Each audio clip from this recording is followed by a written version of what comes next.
Palantir stock has surged 400% over the past year. This means that the company is today worth more than American Airlines, Spotify and Ford combined.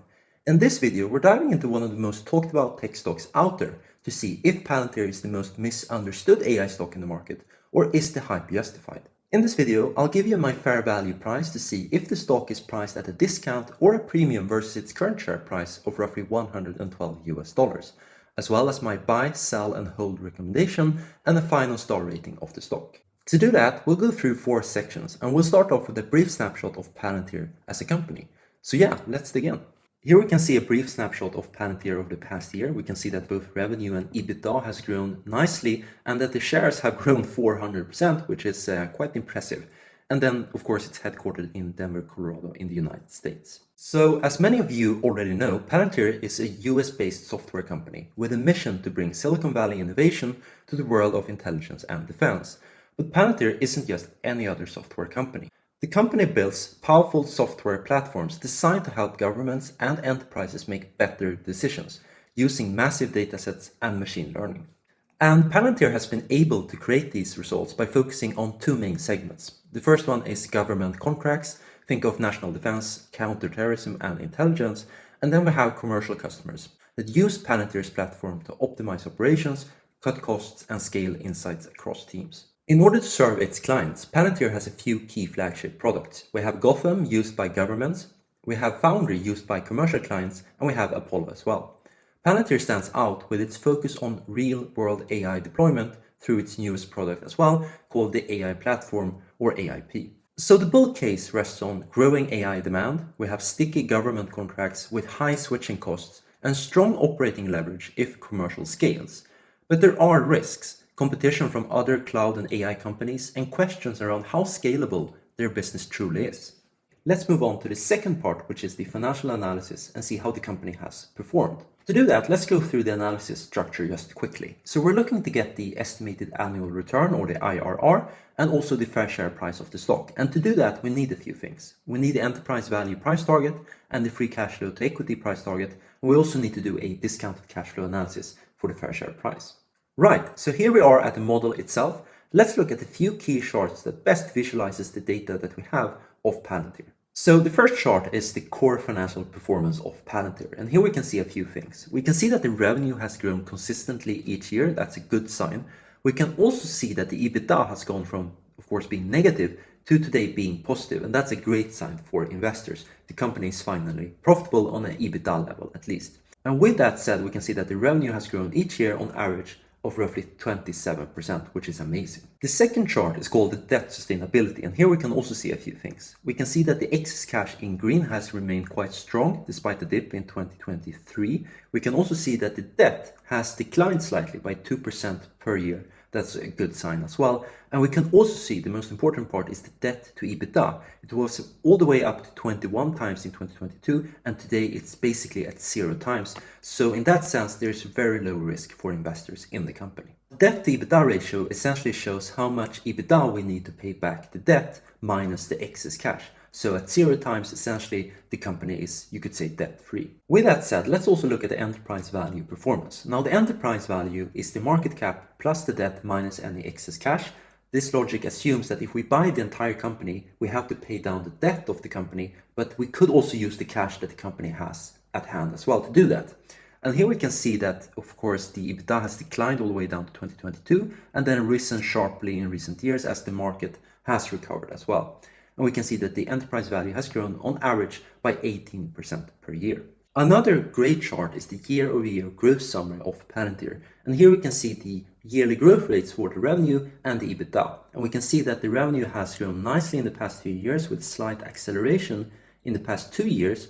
And the EBITDA has grown massively in the past 2 years, where we of course saw previously that the company became EBITDA positive. As we also need a free cash flow to equity price target, let's go through the free cash flow data that we have of Palantir. And this chart we can see the free cash flow in green and the revenue in blue, and the story continues. The company is becoming free cash flow positive, as we saw with the EBITDA. And the same story is reflected in this chart, right? Where we can see the relative free cash flow performance per share. We can see that the per share free cash flow performance is positive at $0.2 per share. And the free cash flow yield is, of course, now positive at 0.5%. One aspect that worries me about Palantir stock has to do with the shares. Now, I'm not talking about the share performance because we can see, of course, it's been nicely growing in the past few years, but it has to do with the number of shares. The company is issuing new shares each year, diluting shareholders by on average 6.9%, which is great. This means that your shares are becoming 6.9% smaller of the total amount of shares in the company each year. So now we have gone through the data that we have of Palantir stock. Let's give the company its first price target. Now, what we're doing here in essence is that we're applying a yearly growth rate to the revenue all the way up to 2034. Now I'm applying a 2025 yearly growth rate of 30% for the revenue, and then I'm decelerating the revenue all the way down to 2034 in order to stay conservative. And the average yearly growth rate will be 17% per year, which is quite optimistic in my opinion. That's quite hard to do as a company. I've applied an EBITDA margin of 40%, which is of course very optimistic, and the long-term market multiple of 40 times. And that gives us an enterprise value price target of roughly $76.1 per share. I'm also applying a lower yearly dilution rate of the shares of just 3%, assuming that as the company becomes more profitable, it doesn't have to dilute shareholders at the same rate as they're doing today. Let's also get our free cash flow to equity price target, and the logic is kind of the same here. We're applying a yearly growth rate to the free cash flow to equity. I'm starting at slightly higher growth rate than the revenue, assuming that the company is becoming more profitable, and then again decelerating the growth all the way down to 2034. That gives us an average yearly growth rate of 18%, which is slightly higher than what we expect for the revenue as the company is becoming much more profitable.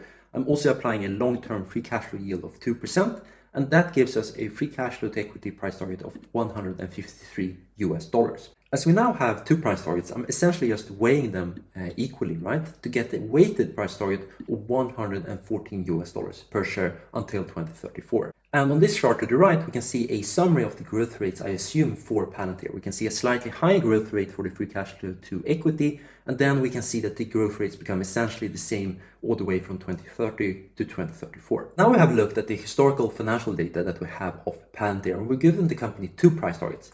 Let's jump to the fun part, which is of course the stock valuation, and see where the stock lies in terms of its intrinsic fundamental value. If you're enjoying this video so far, feel free to like or subscribe or enjoy any of the other videos I've posted before. So yeah, let's get back to it. Right, so we can see that the stock is priced at $112 today. If we discount all of the future free cash flows that we have in our model, which are quite aggressive in my opinion, we get a fair share price of $36.9 per share. Now this is a 206% premium, that is the current share price versus the fair share price today. And this also implies an IRR, or the annual expected return that we could get as investors, of just 2%. And this is yet again a classical example of an amazing company doing amazing things, just being priced wrongly. We can see that we have quite aggressive growth rates, we're assuming lower share dilution, and still the stock is overpriced by roughly 200%. And to better illustrate the logic here, we can see it on this chart, right? Where we see in red the stock that we have to buy today at the current share price minus the year one free cash flows. Then we get free cash flow each year distributed as buybacks or as dividends or whatever way. And then we sell the stock in 2034. And we can see, the discrepancy of the total gains in size relative to the size of the stock that we have to buy today, which shows us why the return is implied to be so low. A less extreme example of what's going on with Palantir can be seen with Amazon just 5 years ago. Over the past 5 years, Amazon has grown their revenues and earnings at really high rates, much higher than the average company in the S&P 500, yet the stock has underperformed by 30%. That has not to do with Amazon as a company, but with valuation. And the same thing is going on with Palantir. The company is growing nicely, it's an amazing company. It's just the valuation that's not great at the moment. So with everything we know of Palantir as a company and valuation basis, let's jump into the final rating and see if this is a sell, buy, or a hold. So as you can see, I've given Palantir a final rating of 2.5 stars. So we can see that yes, it has strong revenue growth, it has strong EBITDA growth, and it has strong free cash flow growth, and it essentially has no debt relative to its excess cash and its EBITDA. However, in terms of consistent stock performance, I've given the company as 2 out of 5 because it's quite a volatile stock. It goes up, but it also has quite big drawdowns of 30, 40, 50%. Even though the company has had great financial performance, the valuation part is just too serious essentially. The IRR is just too low relative to the market expected return, right? And it's not well priced versus its fair share price. It's quite overvalued, at least in my opinion. Now, with that said, I've given the company high scores in terms of moat strength, at least in strong competitive positioning and strong brand and reputation. But I've given the company as 3 out of 5 in terms of low legal and macro risks. There are risks in terms of this company, in terms of competition as well.